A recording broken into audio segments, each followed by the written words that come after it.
Hola jóvenes, buenas tardes, buenos días, buenas noches. Vamos a iniciar hoy la clase pendiente sobre obesidad y vamos a estudiar este tema. Este tema es interesante porque ha habido, al igual que el coronavirus, una pandemia de obesidad durante todos estos últimos 20, 30 años, al punto que las estadísticas han cambiado. Por ejemplo, México se ha convertido en el país que tiene mayor obesidad a nivel mundial. Entonces, si vemos en la siguiente diapositiva, encontramos que la obesidad es una enfermedad crónica. ¿Qué quiere decir esto? Que nadie se hace obeso agudamente. Es algo que es progresivo. Ya ahorita vamos a analizar un poquito las causas, pero en general vamos a ver realmente de qué se trata todo esto cuando veamos que la enfermedad va siendo crónica y fundamentalmente, como dice la diapositiva, está caracterizada por el exceso de tejido adiposo en el organismo. Eso es, en resumen, obesidad, exceso de tejido adiposo. A diferencia del sobrepeso, que aquí estamos hablando de cuando el peso real excede al límite superior esperado para la talla, y en este caso no necesariamente es un indicador de obesidad. O sea, un paciente puede tener sobrepeso, pero no significa que esté obeso. Por ejemplo, puede tener, recuérdense que si vamos a la definición de obesidad, es exceso de tejido adiposo. Y muchas veces hay personas que hacen ejercicio y que lo que hacen es crear masa muscular. No necesariamente eso está asociado a obesidad. De alguna manera, la obesidad va relacionada entonces al exceso de tejido adiposo. Si analizamos las causas de la obesidad, no podemos hablar de una causa única, sino es multifactorial. Pero hay algunas cosas que van asociadas a la obesidad, que son factores, por así decirlo, predisponentes o precipitantes de la obesidad. Por ejemplo, la mecanización de las actividades. ¿Qué significa esto? La mecanización de las actividades es que ahora hay muchos robots o máquinas o computadoras que hacen el trabajo que antes lo hacíamos. Por ejemplo, si hablamos de hacer mezcla en los albañiles, por ejemplo, todavía ustedes recuerdan que se pone la arena, se pone el cemento, se le echa agua y se empieza a mezclar hasta que agarra la consistencia, y eso obviamente le lleva al albañil. No, ahora simplemente lo echan a una máquina, el cemento, la arena, y la máquina se hace cargo en cuestión de minutos. Puede hacer miles y miles de quintales de mezcla que antes se hacían solamente con la mano. Yo recuerdo, por ejemplo, yo cuando era niño fui a cortar algodón a las fincas algodoneras y nos daban surcos, que eran como 3 surcos, y teníamos que ir cortando, echándolo a un costal, después subirlo a una maquinaria, llevarlo a la desmotadora, en fin. Ahora, bueno, después ya los finqueros compraron máquinas cortadoras de algodón, que el trabajo de 30 hombres que lo hacíamos en 3 días, la máquina lo hacía en 3 4 horas. Eso se llama mecanización de las actividades. Y eso de la mano ha llevado a lo que es el sedentarismo. La gente no camina. La gente ahora, incluso teniendo una silla, las sillas ahora tienen ruedas. ¿Y qué es lo que hacemos? Empujar la silla, pero no nos levantamos. Y ahí perdemos unos cuantos pasos que podríamos utilizar para evitar el sedentarismo. Y este otro aspecto de la mayor presencia femenina en el mercado laboral, y espero que esto no se tome como una cuestión machista. Recuerden ustedes que antes las mujeres se quedaban en casa, hacían comida, se esforzaban por hacer una comida bien preparada, con todos los condimentos naturales. Y entonces las señoras ahora, como trabajan, como son empresarias, como son profesionales, como son doctoras también, este, ya no tienen el tiempo suficiente para hacer una comida bien preparada. Entonces, ¿qué es lo que hacen? Hay una mayor dependencia de los alimentos procesados que ahora ya están listos para consumir. O simplemente pasan por las comidas rápidas y ahí prácticamente compran la comida que ya está preparada. Y recuérdense que la comida que está eh, procesada generalmente va a tener más condimentos, mucho más sal, y por eso es rica, porque tiene mayores condimentos, pero eso lo hace más peligrosa. Entonces, esa facilidad que ahora hay de comprar comidas preparadas, que las mujeres ahora ya no se quedan en casa a cocinar, eh, ha hecho que los índices de obesidad aumenten. Si a eso le asociamos también el marketing alimentario infantil, todo el que tiene niños sufre en algún momento dado la presión de un niño que quiere pasar, por ejemplo, a los restaurantes de comida rápida. Y quiero McDonald's, quiero Burger King, quiero lo que sea. Y uno de padre termina cediendo. Y si eso se hace cada semana, obviamente eso incrementa el riesgo de obesidad. Ahora, si vemos esta gráfica, podemos ver que está relacionada a la prevalencia de obesidad y sobrepeso de los años 98 al 99. Ustedes pueden ver en el color azul claro la obesidad, que en los años 88 estaba en 18% y ahora está en 21%. Y el sobrepeso, que estaba en 16,41, ahora está prácticamente en el 30%. Esto son datos de México que han cambiado con el correr de los años. Pero la siguiente diapositiva, por ejemplo, tiene que ver mucho con la presencia de lo que nuestros hijos hacen ahora y de lo que nosotros hacemos ahora: televisión y videojuegos. Hay una relación directa entre las horas de ver televisión y la obesidad y el sobrepeso. Por ejemplo, si vemos en el tiempo, en la parte de abajo, vemos que si alguien no consume televisión, no consume videojuegos, el porcentaje de obesidad y de sobrepeso es menos del 10%.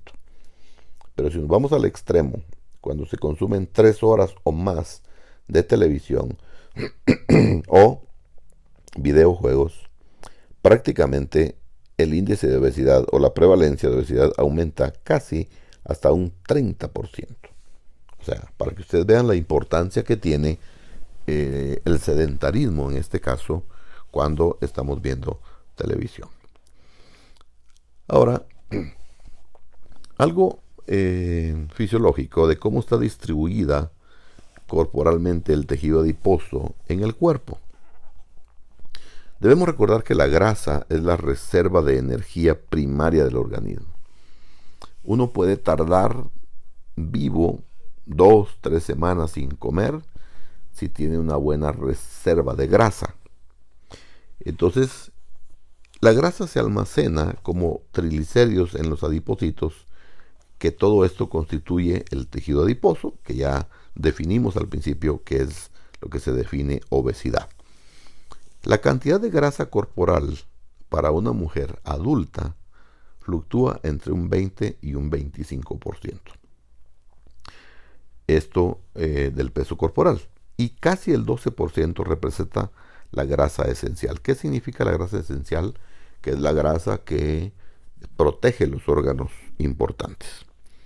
Ahora, si vamos a la parte del varón, en los varones, la distribución corporal del tejido adiposo muestra que la grasa corporal apropiada constituye del 12 al 15%. Comparen, 20 a 25% en las mujeres y 12 al 15% en los varones, y solo alrededor del 3% es grasa esencial, o sea, grasa que recubre. Por eso es que dice que hombre con celulitis es mujer, porque no hay, por eso las mujeres tienen distribución en las mamas, por ejemplo, o en las caderas, que es donde se ubica todo el tipo de grasa que una mujer tiene.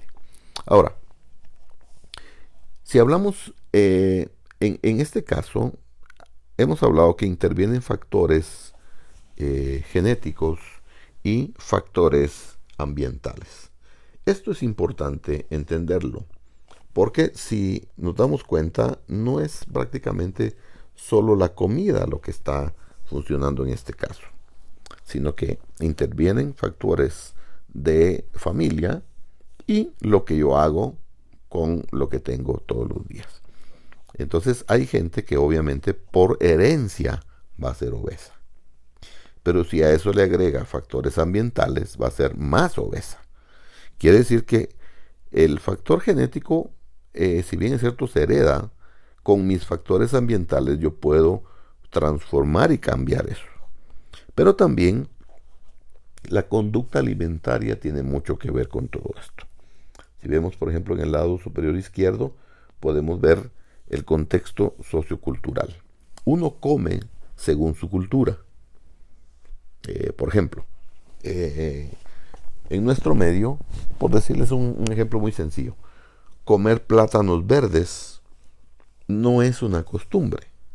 Nosotros comemos más plátanos maduros, porque esa es nuestra costumbre. Ahora, en algunos lados, por ejemplo, ustedes van a Europa, allá no se come el maíz. La tortilla no es parte de su cultura. Pero si hablamos de todo México hasta todo Centroamérica, el maíz es fundamental, incluso Colombia, Venezuela, no sé, los países como Argentina creo que no, y más abajo no comen de esa forma. Pero si ustedes van a Buenos Aires, por ejemplo, allá se van a comer ustedes un asado de carne, carne gruesa, con 2 huevos encima, con papas fritas y un poquito de pan. Y eso es todo. O sea, uno come según su contexto sociocultural. En el lado izquierdo de abajo, obviamente, tiene que ver el contexto familiar, porque el contexto familiar es importante. Uno come también según la historia familiar. En el lado superior derecho, tiene que ver la regulación neuroendocrina. Eso es lo que la gente dice, es que tengo un metabolismo lento. Tiene que ver cómo el cuerpo procesa la comida. Y obviamente tiene que ver con los factores económicos. Yo como según mi capacidad económica. Todo esto al final influye en la obesidad. Ahora vamos a ver los efectos que tiene la obesidad en los distintos sistemas. Por ejemplo, en el sistema respiratorio, ¿cómo afecta la obesidad? Hay reducción de la capacidad vital, que es la capacidad total que tiene el pulmón para expandirse y contraerse. Limitación de la movilidad de la caja torácica del diafragma, obviamente asociado a toda la grasa que está alrededor. Y ya vienen problemas un poquito más serios como apnea del sueño y aumento en la incidencia del asma. En la siguiente diapositiva podemos ver que la obesidad está asociada también a problemas en el sistema digestivo. La gente obesa tiene más problemas de meteorismos, estreñimiento, litiasis biliar, esteatosis hepática, reflujo gastroesofágico y pancreatitis. En el sistema cardiovascular tenemos que hay hipertensión arterial, que es lo más frecuente que nosotros vemos en cardiología, infartos cerebrales y miocárdicos, insuficiencia cardíaca, enfermedad arterial periférica y dislipidemias. De hecho, se considera que el paciente con insuficiencia cardíaca, con hipertensión, por ejemplo, ya está en la primera fase de insuficiencia cardíaca. El paciente con obesidad ya está con riesgo. De tal manera que solo con el hecho de mejorar nuestro peso podemos mejorar nuestro sistema general.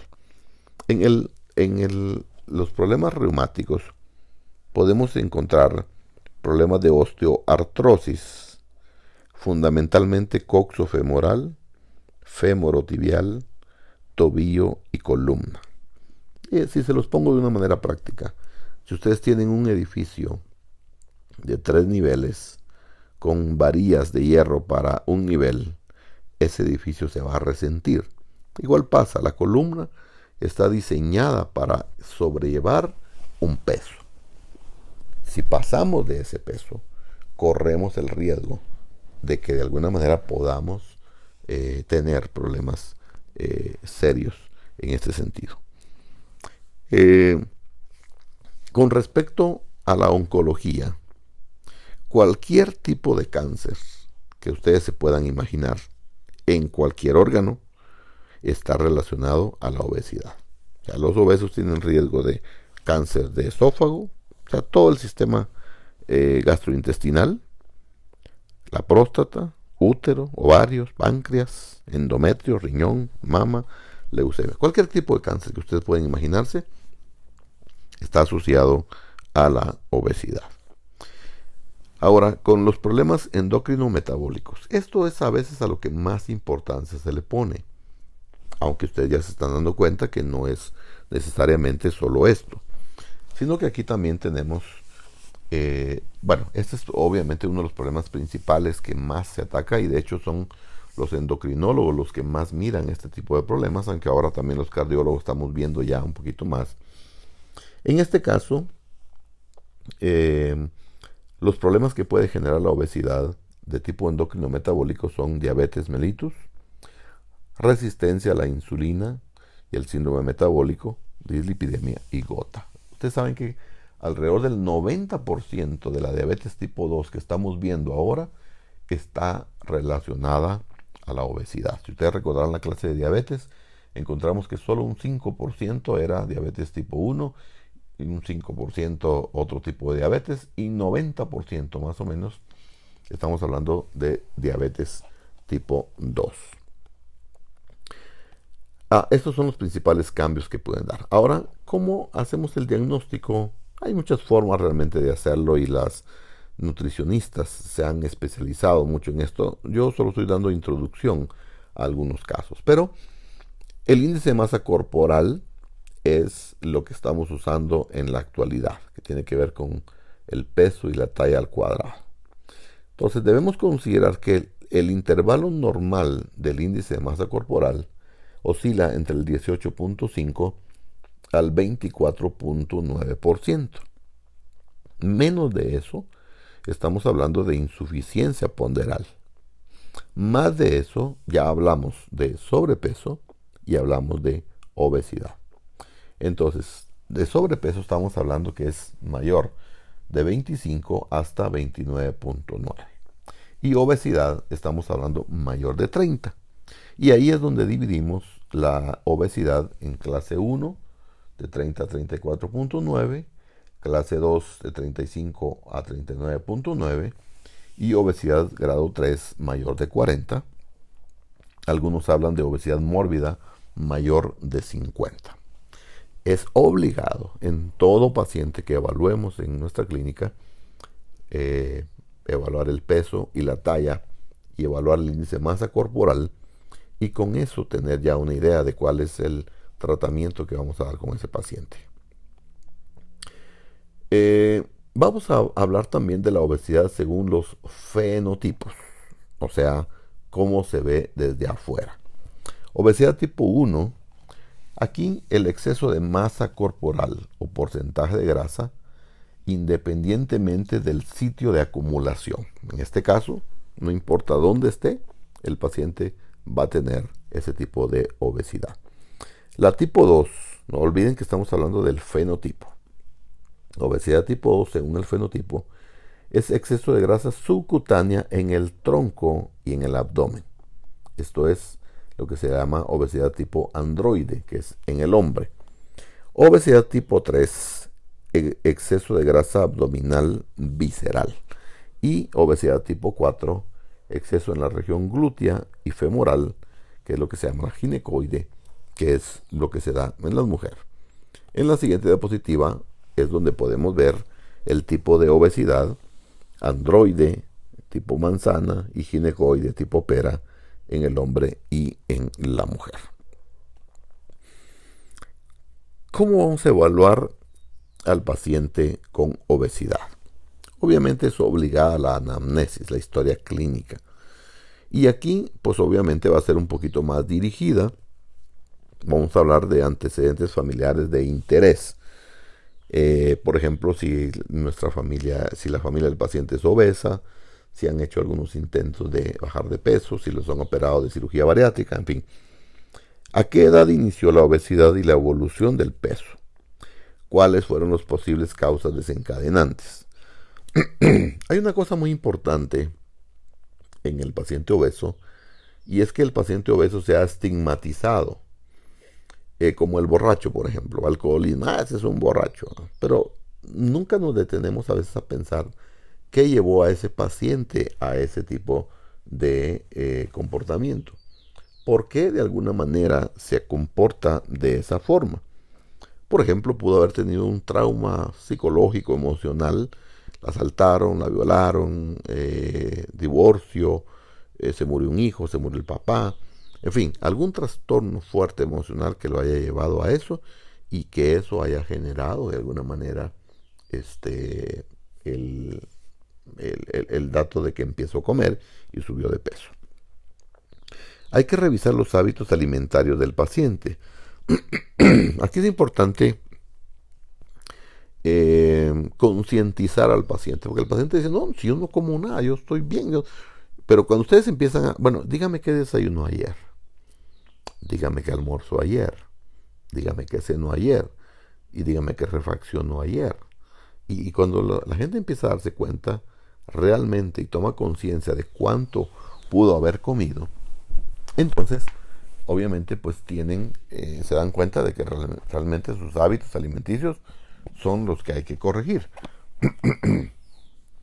¿Qué actividad física realiza?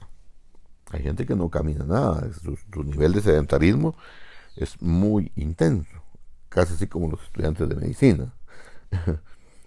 Si hay intentos anteriores de pérdida de peso, o sea, si el paciente ha intentado bajar de peso de otra forma, y qué patologías coadyuvantes tiene asociadas. Obviamente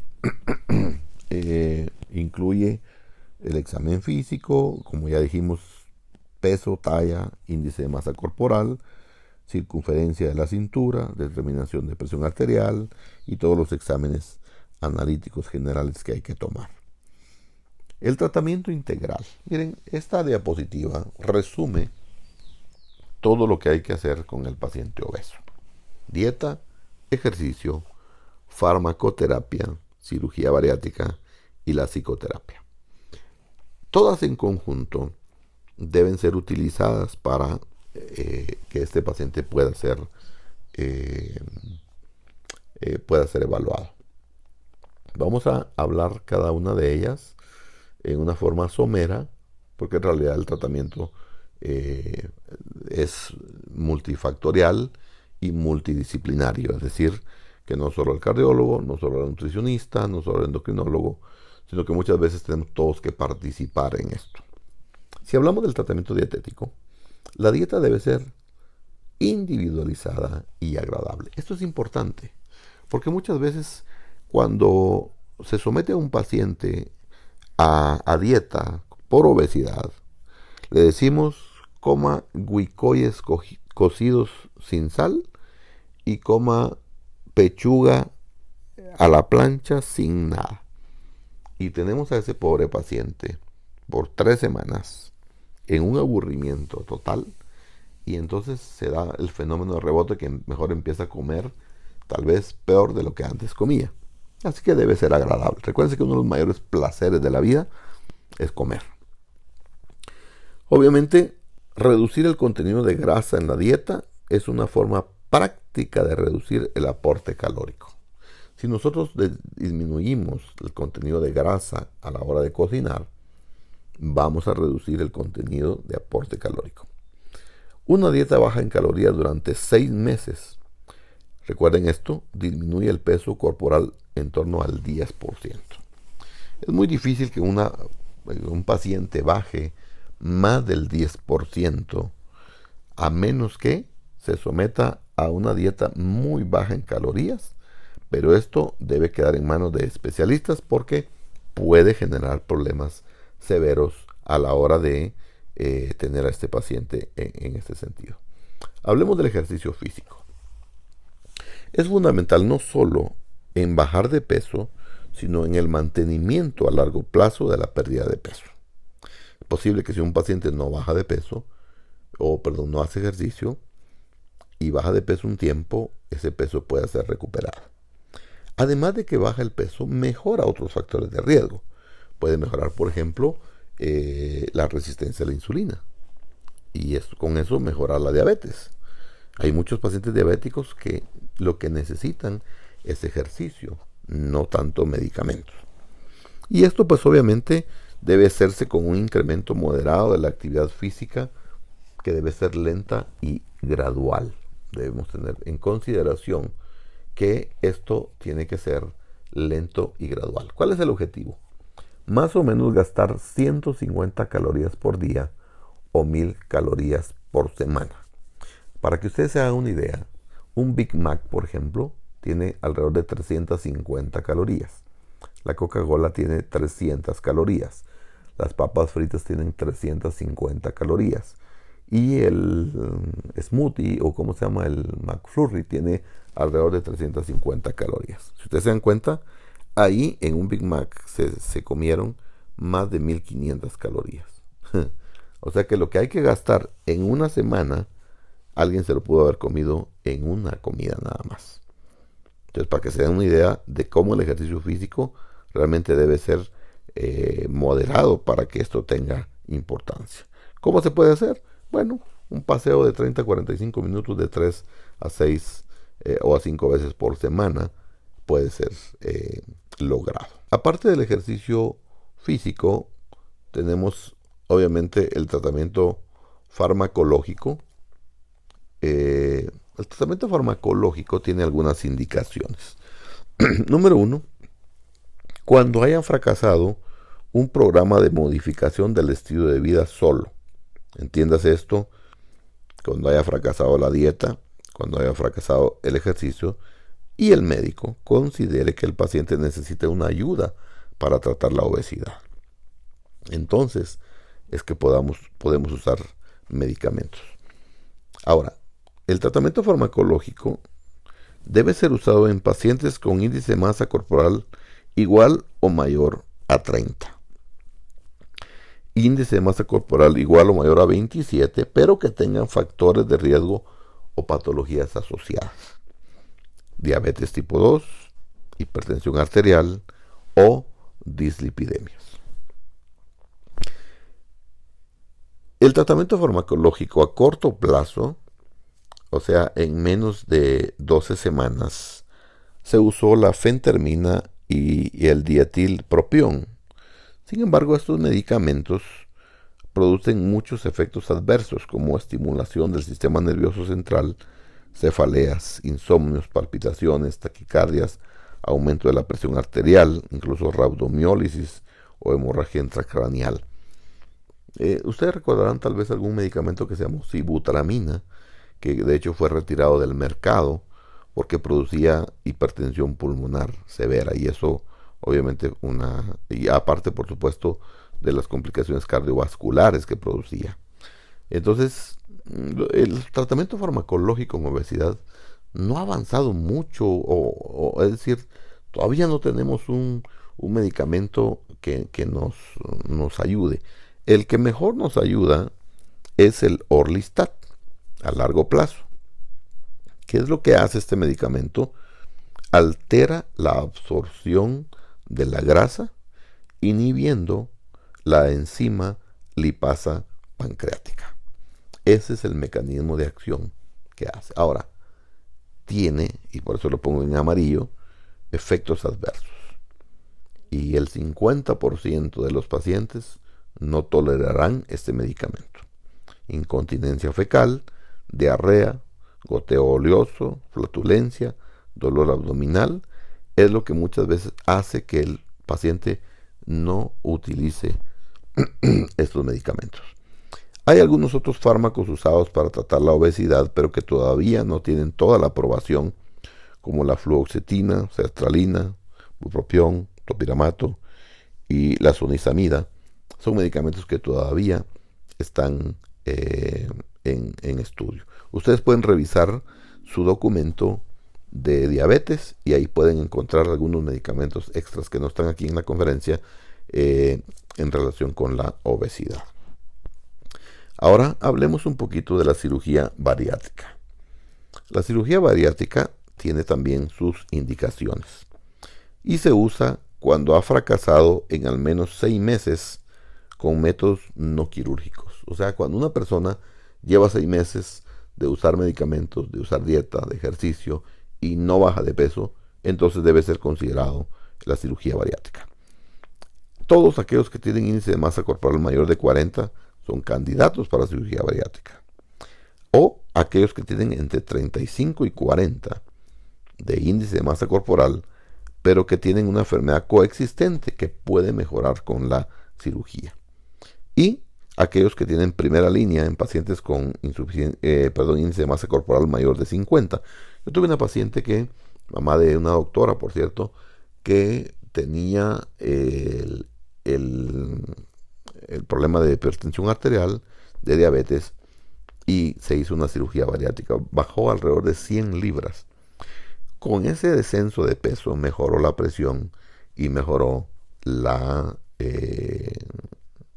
diabetes. Prácticamente se quedó sin medicamentos, porque es una maravilla la cirugía bariátrica, ¿no?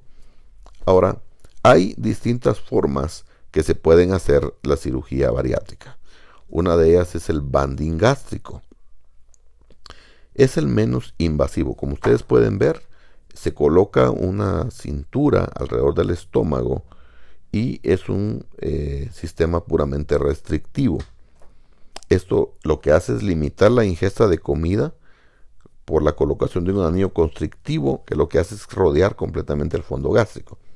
Y lo que ustedes, el estómago que queda es el estómago que está por arribita del banding gástrico. Todo lo demás de estómago hacia abajo prácticamente quedó anulado. O sea que el paciente se va a llenar con poquito porque el estómago fue reducido. Miren, la idea de la cirugía bariátrica es reducción del tamaño del estómago. Punto. ¿Cuáles son las técnicas? Pues es lo que estamos viendo acá. El banding gástrico, el bypass gástrico, que lo que hace es que divide el estómago superior y crea un pequeño reservorio de hasta 50 ml con una desembocadura al intestino que es fijada al reservorio, y esa es la parte que se convierte prácticamente en el estómago. La otra es la derivación biliopancreática, que es la remoción de una parte del estómago para limitar la ingesta oral. Obviamente, otra vez, ustedes pueden ver que se reduce en la parte superior el tamaño del estómago.